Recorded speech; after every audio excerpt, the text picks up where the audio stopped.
दर्शक बंधु practice match तांडव कले रिंकू सिंह 18 बॉल 66 रन करी निद हजेदेले बोलर मानकर।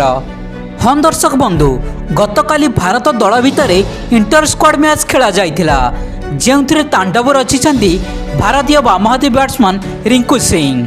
सूचना अनुसार सूर्यकुमार यादव प्रथम टॉस जीति बोलिंग निष्पत्ति नहीं। रिंकू सिंह टीम प्रथम पावर प्ले सुधा 24 रन करी तार 4टी विकेट हराई सारी। 14तम ओभर धूप जुरेल आउट होला परे क्रीज को आसीथिले कैप्टेन रिंकू सिंह। से प्रथम लंबा शॉट खेलने को चेष्टा करथिले किंतु मोहम्मद शमी तांको बारंबार बीट कर चलथिले किंतु 18तम ओभर रे रवि बिष्णु की पूरा धोईदेले रिंकू सिंह। ओभर प्रथम बॉल स्क्वायर लेग अंचल को एक चौका मारिथिले।